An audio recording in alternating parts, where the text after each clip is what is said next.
Então, a gente vai conversar sobre a família. Então, vou passar um pouquinho o roteiro que eu gostaria de construir um raciocínio com vocês. Então, primeiro a gente vai falar sobre a família no contexto social, mais amplo, né? Por que ela existe, de onde que ela vem, um pouquinho da história aí pra gente entender, porque ele fundamenta muita coisa pra gente chegar no núcleo, né? Ali, naquele meio mais íntimo, e as questões que envolvem a família e a visão do espiritismo nisso. E para finalizar, a gente vai falar um pouquinho sobre o Evangelho no Lar, né? Não tem como falar de família se a gente não associar esse assunto que é de muita relevância para nós espíritas, né? Que é um recurso de contato com Deus, de trazer Jesus para dentro da nossa casa. Então, até o final nós vamos percorrer esse caminho aí juntos, tá? Então aqui a primeira frase, ó, o lar é o coração do organismo social. Em casa começa a nossa missão no mundo. O que será que a gente vai entender essa frase? É uma frasinha desse tamanho, mas ela fala um monte de coisa, né? Pessoal, só uma orientação. Eu gosto que vocês interajam, tá? Eu não sou palestrante. Então fiquem bem à vontade para se colocar, quiser perguntar alguma coisa, eu sempre vou interagindo com vocês. Eu acho que isso é mais produtivo, a gente vai crescendo juntos, né? Eu não sei tudo e eu aprendo com vocês também. E aí, o que a gente entende nessa frase? A personalidade da pessoa é formada na família, né? Será? O que vocês acham? É formada na família? Também tem influência do meio social. A família tem essa responsabilidade, sim, né? E o espiritismo reforça isso com muita ênfase, né? É dentro da família que a gente vai educar as crianças. A gente não nasce criança por acaso, tem um motivo que faz parte do progresso, né? Então, seu raciocínio vem de encontro aí com o que a gente vai pensar hoje. Deixa eu só trazer o livro. Eu não estou fazendo divulgação do livro, mas a minha referência é esse livro aqui, ó, Constelação Familiar, de Divaldo Pereira Franco. Eu faço parte do grupo da Joana, então eu não consigo falar se não for assuntos relacionados à Joana. E ela traz um livro inteiro falando sobre família, então vale bem a pena a gente ler. Então eu vou buscar lá no Livro dos Espíritos a pergunta 775. Qual seria para a sociedade o resultado do relaxamento dos laços de família? Uma recrudência do egoísmo. Eu fui buscar lá o significado de recrudência. Recrudescência. Ai, desculpa. Recrudescência, isso. Significa aumento do egoísmo, para ficar mais claro pra gente, né? Então a gente vai buscar agora lá na história a construção das famílias. Para a gente conseguir reencarnar, nascer aqui, ter esse corpo, a gente precisa ter geneticamente, né? Tem que ter um pai e uma mãe. Ainda não tem outra forma de nascer. Futuramente, quem sabe? Mas nesse momento ainda a gente está fadado aí a questões genéticas, fisiológicas, né? E a partir do momento que a gente realiza o ato e temos um filho sob a responsabilidade, seja homem ou a mulher, a gente tem um compromisso, isso na visão espiritual, né? A gente tem um compromisso com aquela alma que está reencarnando e a gente pode ser fiel a esse compromisso ou não, né? Porque o Espiritismo também preconiza aí que nós somos regidos pela lei do livre-arbítrio. Então a gente tem a opção de escolhas. E a família não surgiu do nada, ela tem uma função extremamente importante, né? Ela é organizadora da sociedade. E toda vez que a gente se distancia do modelo família, e daqui a pouco a gente vai pensar nesse modelo família, a gente vai ter uma sociedade descompensada, muito familiar com o que a gente tem hoje, né? Então os nossos núcleos pequenos, eles vão nos preparar para o núcleo grande que é a sociedade. A gente parte do micro para o macro. Quando eu falei de modelo, agora eu vou perguntar para vocês, o que é modelo de família para vocês?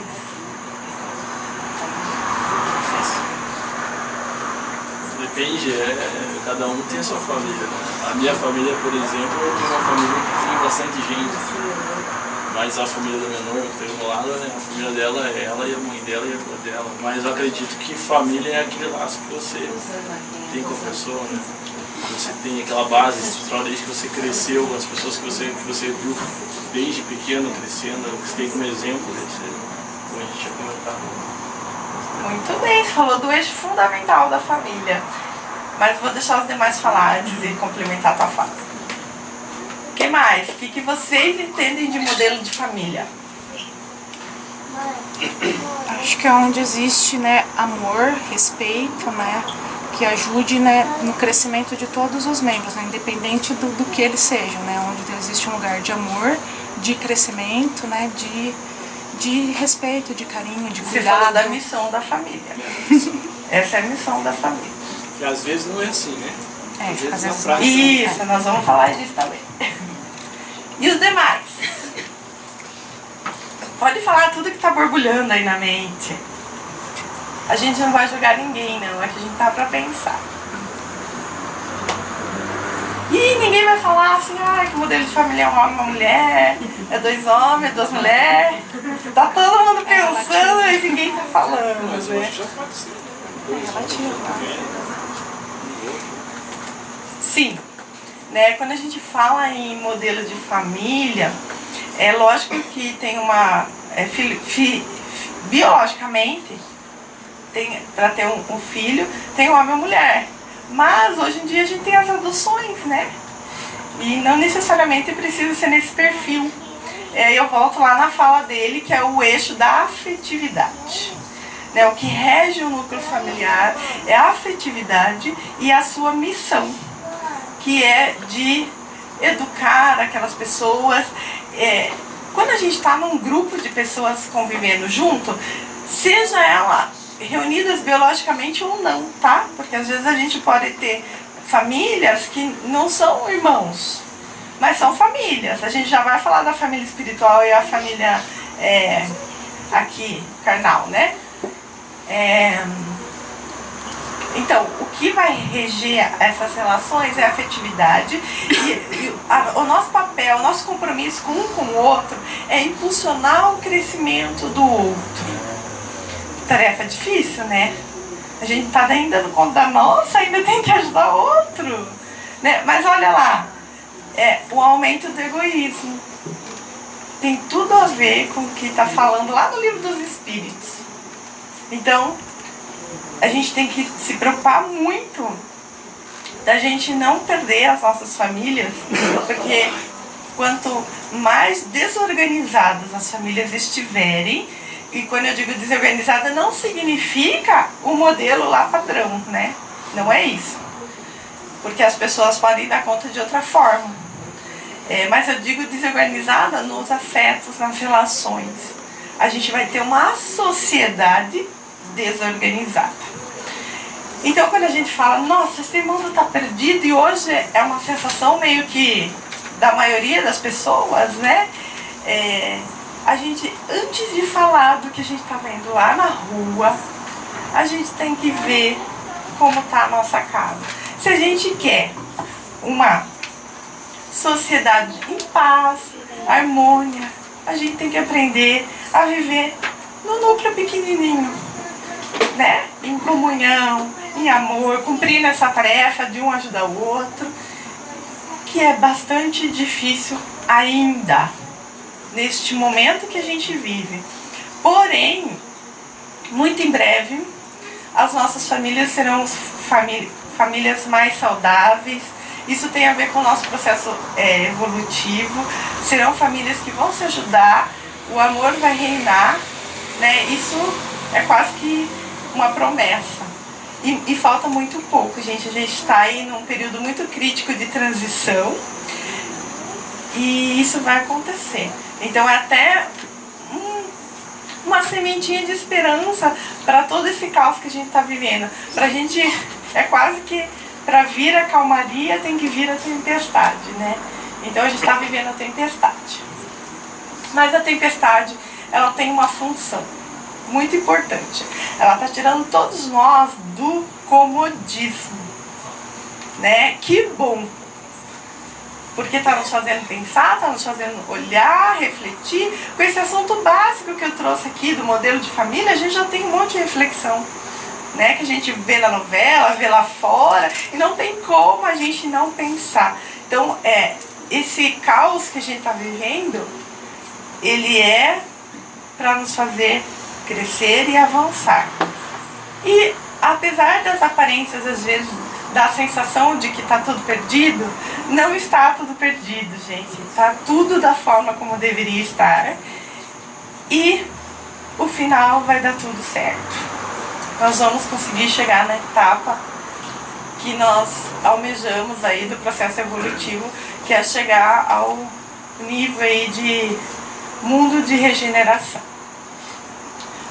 Eu acredito até que nós já estamos entrando nele, não, Cris? Já, desde eu acho que a gente 2008, já deixou de lá. acordo com a própria Joana, desde 2008. Sim, nós já estamos nele.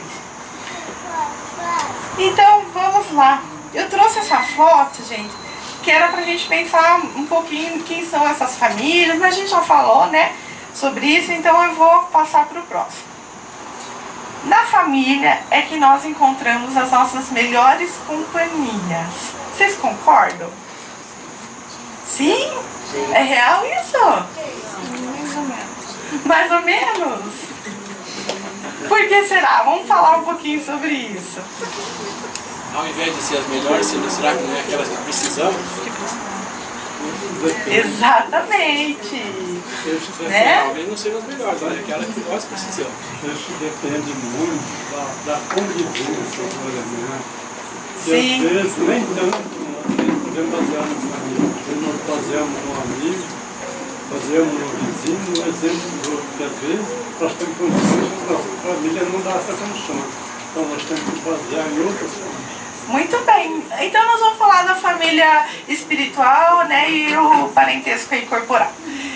Então o Espiritismo traz no livro dos Espíritos que nós temos dois tipos, né? As pessoas que a gente nasceu, temos lá a genética, que é o pai, a mãe, os irmãos, a avós e tudo mais. E tem as famílias espirituais. Por isso que a gente se identifica tanto com, às vezes, com pessoas que não tem nada a ver, que a gente conheceu. Então sintam-se à vontade de se chamar de irmãos, né? É isso mesmo, a gente vai ter às vezes muito mais afinidade com as pessoas que a gente conhece em outros lugares do que às vezes dentro da nossa própria casa. Mas por que acontece isso? É que se nós pegarmos o exemplo de outras pessoas, aquilo que está faltando no nosso lar, nós vamos começar a fazer essas correções amorosamente e disciplinadamente, conforme o nosso mestre nos ensinou.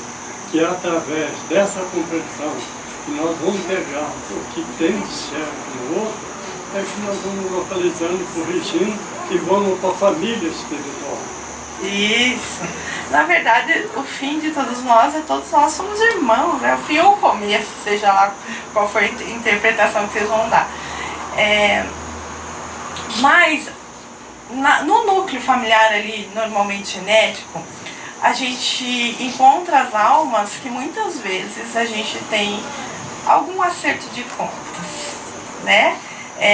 A gente vai entender isso com o princípio da reencarnação. Então, muitas vezes são pessoas que a gente teve alguma indiferença, ou não, tá? Às vezes são pessoas que a gente se deu muito bem, nasceu junto para ter alguma missão em conjunto, nem sempre é coisa ruim, né? Isso é uma coisa que eu quero frisar. Às vezes a gente fica pensando muito no negativo, mas na verdade tem muita coisa boa em tudo isso, né?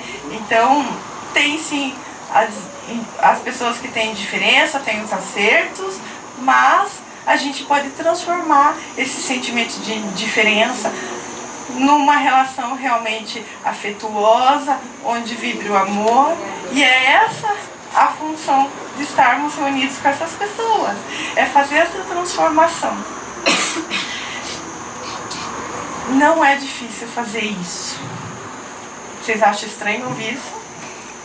Se vocês pegarem, por exemplo, assim, numa transformação, vamos pegar lá atrás, um espírito de muita luz que esteve entre nós, Eurípides Bazanus, tá? Ele, família católica, né? Ele católico, aí foi tendo os conhecimentos, evoluindo para o espiritismo, né? Consagrou o espiritismo. Aí ele, para não aborrecer, não que a família tivesse defeito, era católica, família canhona, mas é que nós seguimos aquele vídeo que veio. Então o que acontece com ele? Ele, para não ferir a família, ele mudou de casa, passou para o seu colégio, né? Morar no seu colégio. Aí veio a evolução e nós fazemos fazer a união da família espiritual.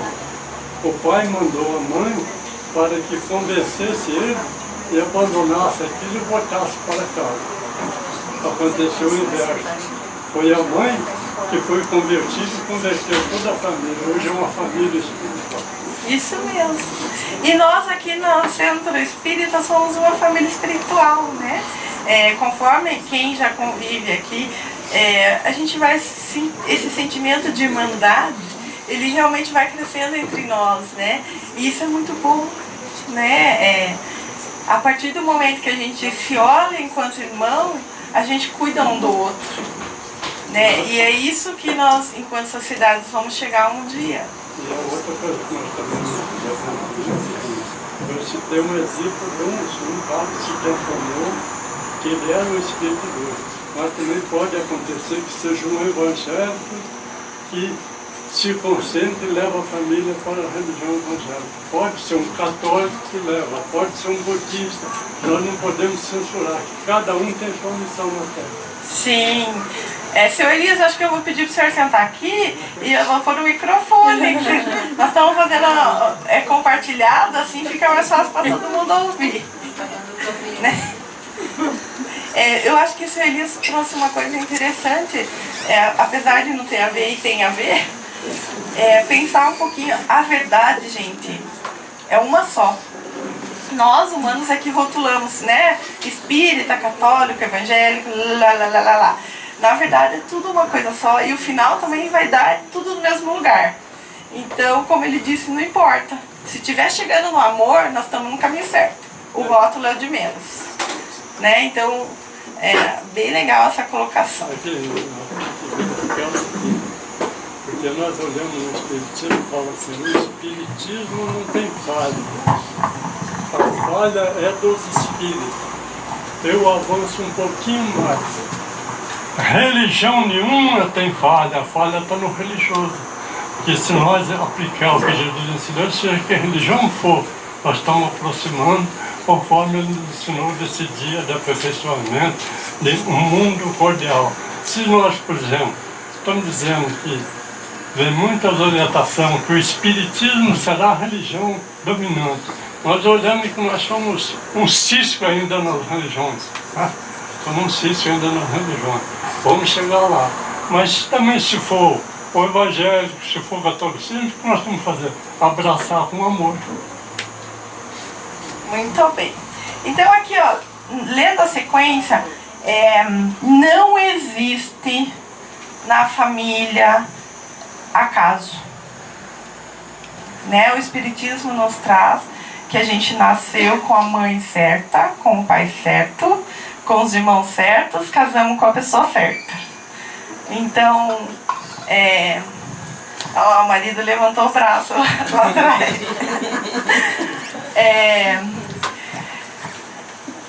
Isso é muito interessante, eu estava até lendo para vir aqui, falando dos casamentos, né?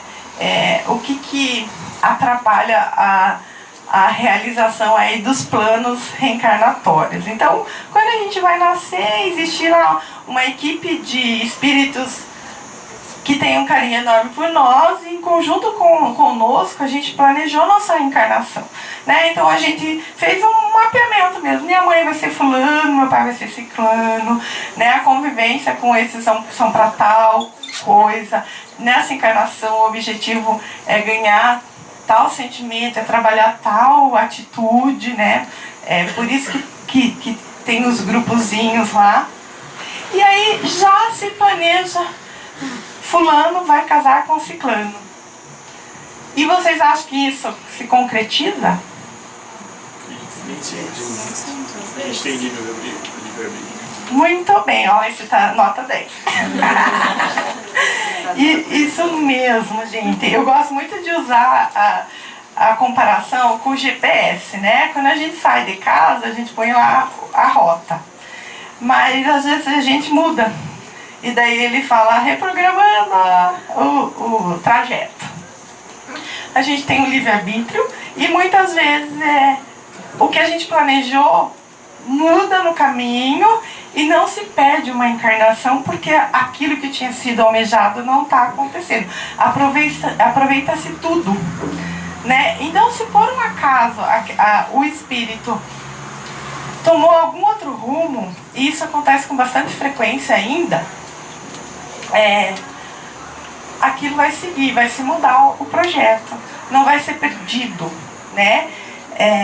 E aí o texto que eu lia deste livro dizia o seguinte, que a principal motivo que tem nos feito perder aí o nosso trajeto, mudar de rota, é o materialismo, né? Hoje nós estamos extremamente preocupados em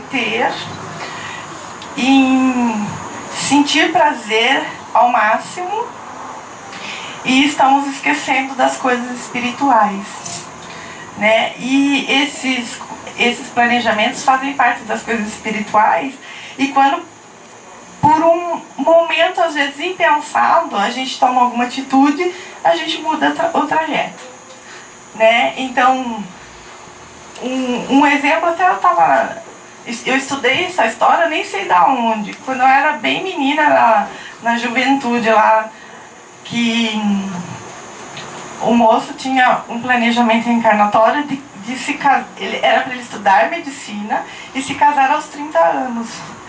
Ele entrou na faculdade, só que durante a faculdade ele começou a se relacionar com uma moça e ela engravidou, né? E todo o planejamento foi desorganizado, foi organizado novamente por aquela alma que estava nascendo e como consequência da atitude dele, né? Então, quando a gente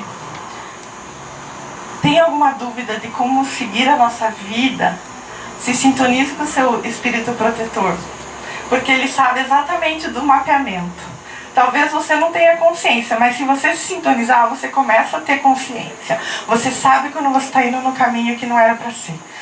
Seu coração te identifica, né? Então, e isso, gente, nós temos que ensinar às nossas crianças, né? Isso é autoconhecimento, isso é espiritismo, é se sintonizar com os seres que estão conosco a todo momento, que a gente ainda ignora, né? Então a gente precisa, assim, viver como uma pessoa encarnada, imersa a todo esse mundo materialista, mas com um olhar espiritual, né? Porque se todos nós estamos aqui, é porque já estamos preparados a ouvir esse conhecimento.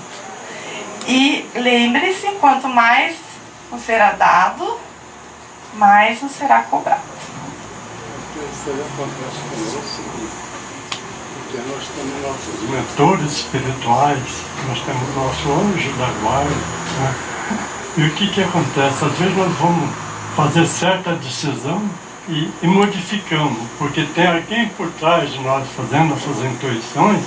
Às vezes aquele que não tem conhecimento fala, foi fulano, não. É aquela informação espiritual que todos têm, católico, ateu, espírita, todos têm essas intuições.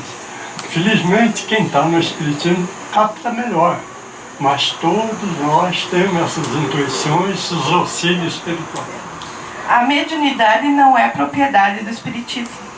A gente pode ver mediunidade em qualquer outro lugar. Talvez o nome seja outro, né? Então a capacidade de sintonia é universal. Então aqui nós vamos entrar sobre o assunto do Evangelho no lar. Então, como a gente estava falando, as famílias é um lugar normalmente de acertos, e acertos podem gerar conflitos. E resolver conflitos, emoções, sentimentos, principalmente coisas densas de ódio, de raiva, pode não ser uma coisa que aconteça de uma hora para outra, que seja um grande exercício que leve vidas para a gente conseguir fazer isso, né? Tudo depende de nós. Se a gente quiser que a partir de agora se transforme em sentimento, nós temos essa capacidade espiritual. Porém, pela nossa imaturidade e falta de conhecimento e habilidade de lidar com os nossos próprios recursos, a gente perde tanto tempo por falta de conhecimento e habilidade. Mas gravem isso, né? Nós temos tudo na mão a nosso favor, a gente só não sabe usar.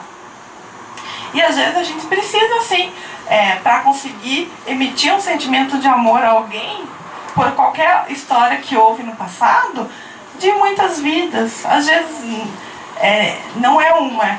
E eu gosto de frisar isso, não se sintam culpados, né, de repente não sentir esse amor que você imagina que deveria por alguém muito próximo que você acha que deveria ter, né?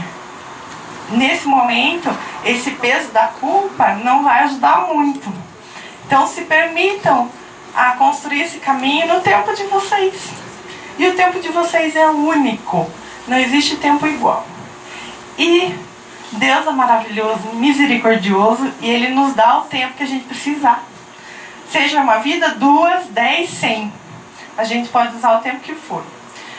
Se estivermos perdendo tempo, de quem é a responsabilidade? É nosso. Mas se a gente parar muito no tempo, Deus tem essas estratégias lá que fazem parte da lei da natureza que vai nos impulsionar. Na lei da natureza nós não vamos ficar estacionados muito tempo não, porque vai acontecer coisas que vão nos fazer nos mexer, né? A ideia é essa. Mas às vezes a gente fica muito tempo estacionado. Existe a lei do progresso, né? Sim. E a lei do progresso, ela é universal. Todos nós partimos do mesmo ponto e chegaremos ao mesmo ponto, independente do que fizermos, né? Então às vezes a gente vê o outro cometendo alguma coisa que você acha que não faria,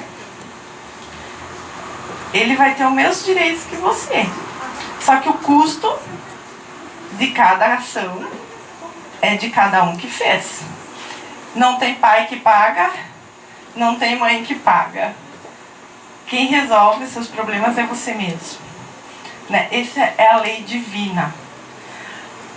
E a lei divina, ela é maravilhosa, gente. A gente pode pagar erros com amor, tá? Não precisa ser sofrendo. Tirem essa ideia da cabeça. Que pra gente reparar algum erro do passado, seja qual for, a gente precisa sofrer.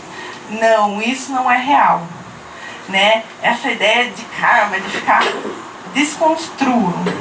Nós podemos sim nos tornar conscientes e capazes de reparar os nossos erros amando.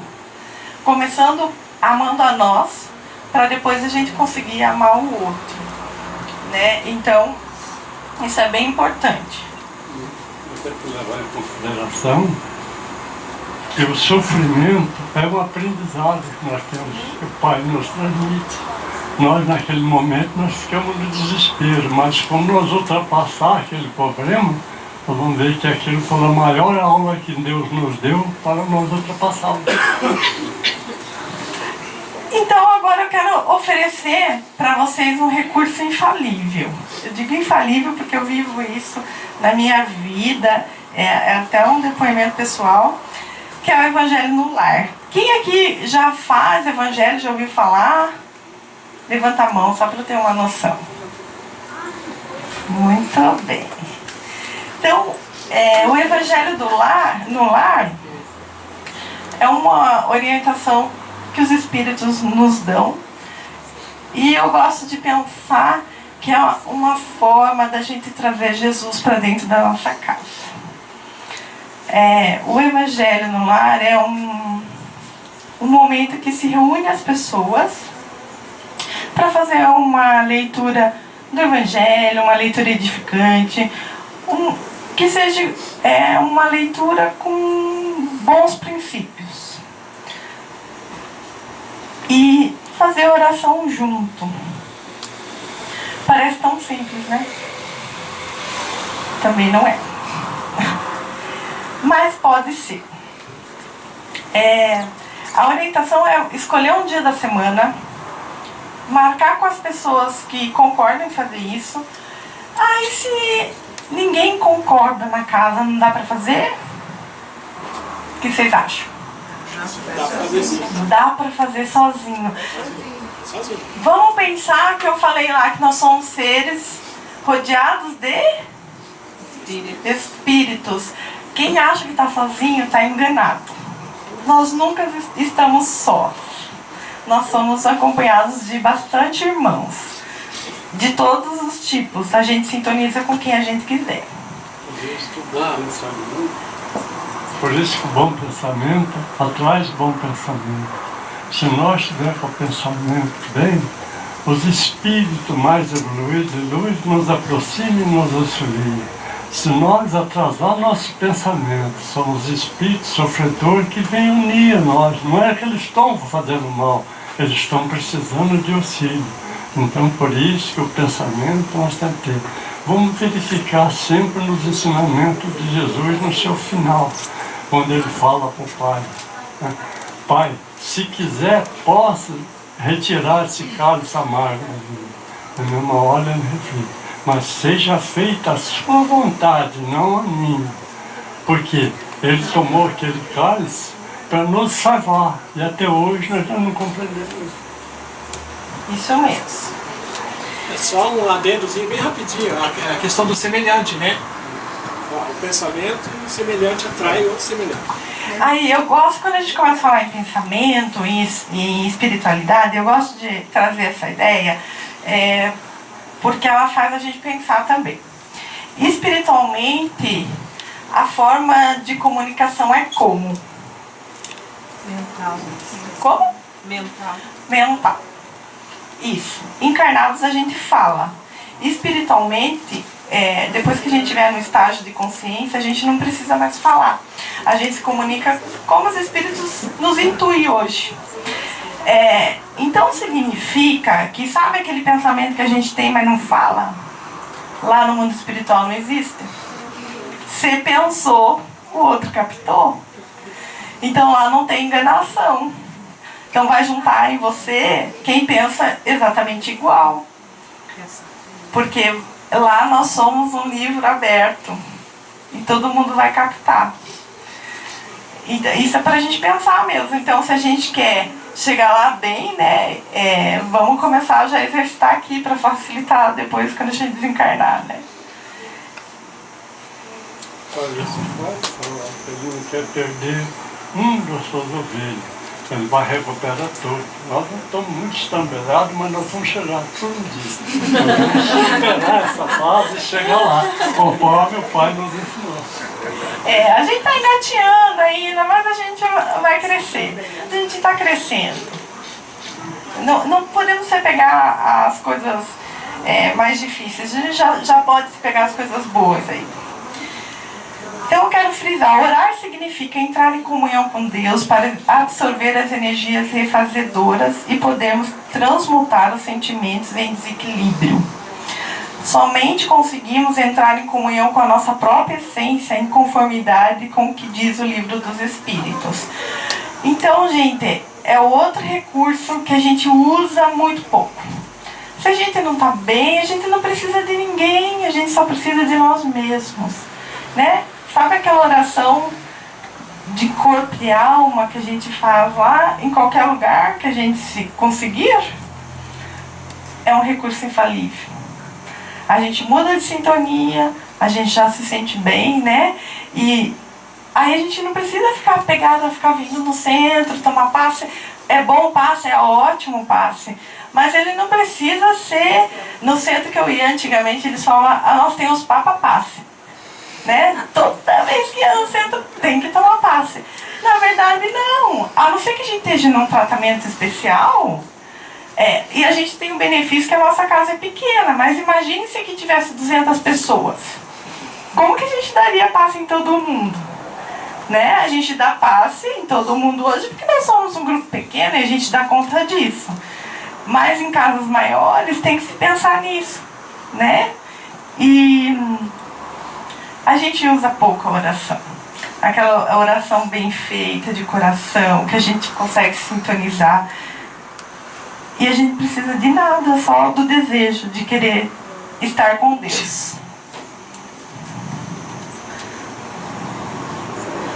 Então o Evangelho é uma reunião singela e fraterna. É um momento para falar em Jesus, se dedicar à oração e alimentar a alma. E faz muita diferença, gente. Assim, no começo, às vezes, quando a gente começa a fazer, parece que não faz. Mas com a frequência e a disciplina, a gente vai sentindo a harmonia, né? A gente vai sentindo o benefício. E os livros espíritas nos dizem que quando um lar faz o Evangelho no lar, a gente consegue atingir o prédio inteiro, uma quadra inteira, né? Então, além da gente estar trazendo benefício para a nossa própria família, a gente está trazendo benefícios para os nossos vizinhos. Tem um exemplo maior de caridade que esse? E a orientação para fazer o Evangelho é uma coisa rápida, que dure de 20 a 30 minutos, que não é momento de comunicação espiritual, não é momento de lavar roupa, que às vezes acontece, tá? Essa lição é para você. Não. Cada um tem que refletir. É um pouco difícil. Eu confesso que na minha casa isso acontece com bastante frequência, né? Mas, inclusive, eu mesmo faço isso. Não deve. Grande obra da família. Quando sabemos dedicar energia e tempo para fins superiores, demonstramos boa vontade e fé para recebermos do mais alto incumbências preciosas. Então, às vezes, a gente perde tanto tempo discutindo, reclamando, e às vezes com uma coisa tão pequena a gente estaria equilibrando o nosso lar. Então, se você não está feliz com a convivência que você tem, faz uma análise de qual é a tua responsabilidade sobre isso. Tem parte que nos cabe, tem parte que não. Ninguém faz pelo outro, lembre-se. Então, quando lhe tiver alguma coisa para fazer de ajuste, não perca a oportunidade.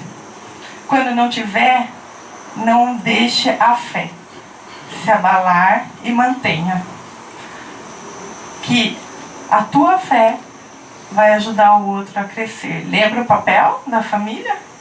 Que é um ajudar o outro? São aqueles que na hora estão extraviados. Então, às vezes uma ovelha só consegue recuperar quantas ovelhas? Sim. Uma coisa importante do Evangelho no lar é não forçar quem não quer fazer. Sabe? Sim. Tem alguém da família que não quer participar? Não quero. Direito que ele tem. Talvez um dia ela queira. Talvez não. Porque É uma na família acontece muito o seguinte, sabe? A gente sabe que a gente veio para ajustar a conta, né? Na maioria dos casos. E, então, via de regra, quando um fica observando o outro, como ela falou. Você fala tal coisa, mas não faz. Né? Fala, mas não faz. Isso é uma coisa que mais difícil que tem. eu já pensei muito, né? Esse negócio de fala e não faz. Eu pensei porque assim, o fato de eu vir aqui na frente falar, isso me traz uma responsabilidade, né? E por isso que eu já até me entrego. Isso eu não faço, porque eu não consigo falar que eu faço uma coisa que eu não faço, assim, ou que pelo menos eu não tente. Nem sempre a gente vai conseguir fazer o que deveria fazer. E isso não pode nos incomodar. Lembre que nós estamos em exercício, nós estamos treinando sermos melhores. Ainda temos tendências negativas, nós estamos aí em confronto com ela. Então, às vezes, a gente vai ter o nosso lado negativo, que vai conseguir explodir, e às vezes tem o nosso lado bom, que vai conseguir explodir. Não se sintam pesados por isso, né? Eu sinto raiva, gente, e às vezes eu não consigo não sentir. E é muito melhor eu sentir a raiva, assumir aquela raiva e trabalhar com ela, tentar transformar ela, do que eu jogar ela lá no inconsciente. Porque tudo que eu coloco numa gavetinha, ela vai sair.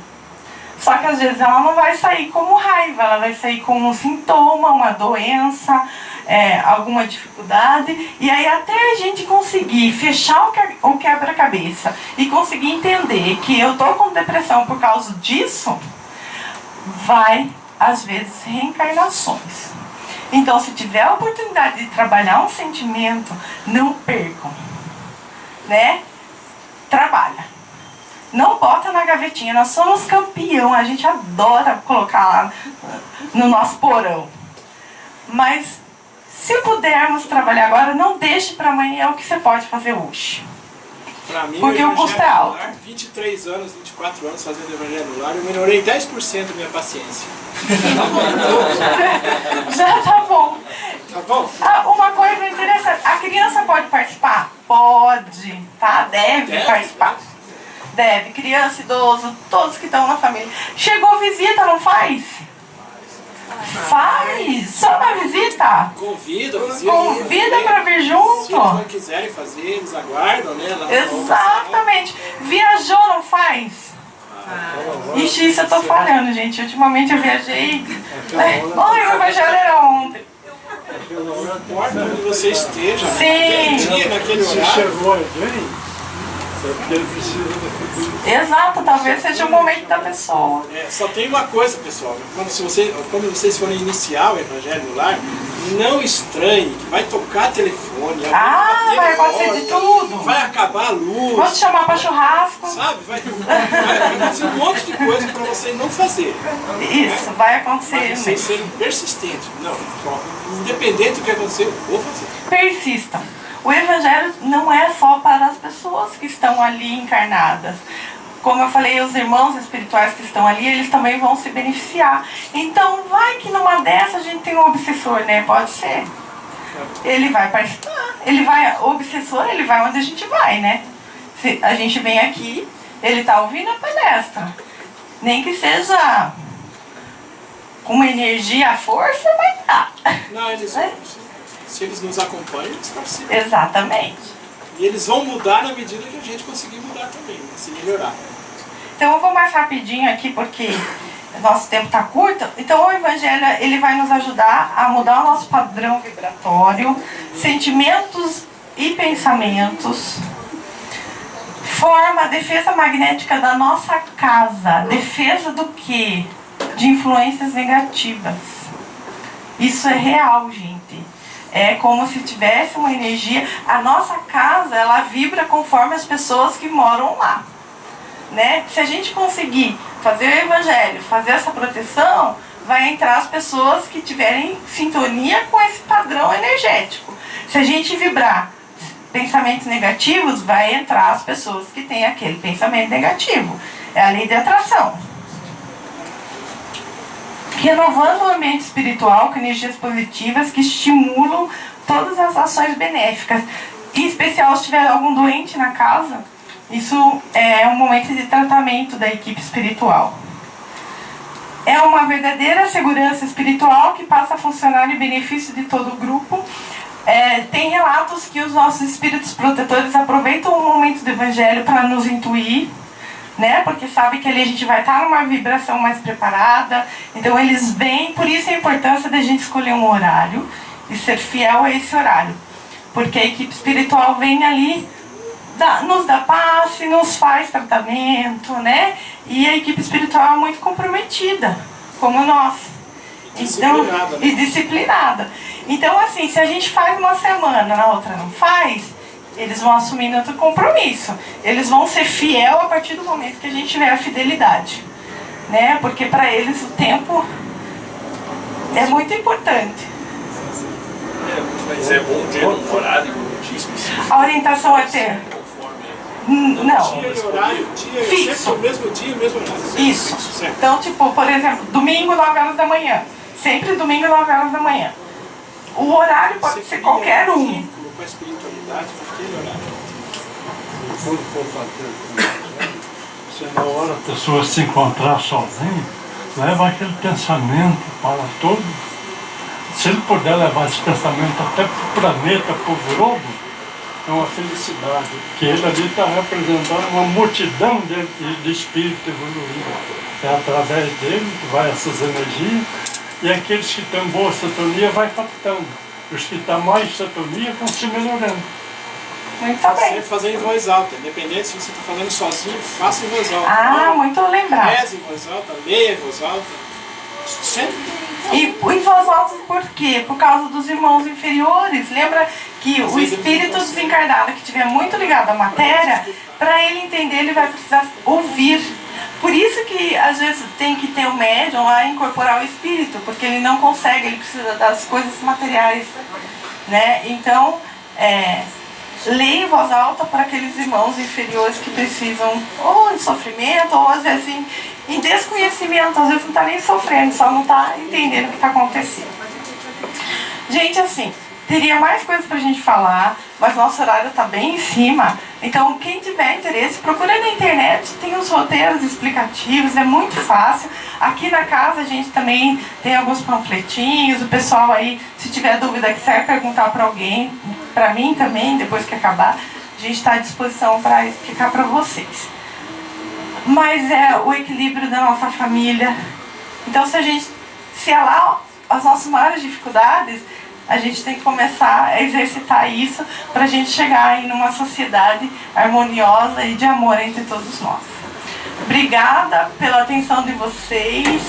Foi com muito amor que eu estive aqui hoje. Foi muito gostoso essa vibração.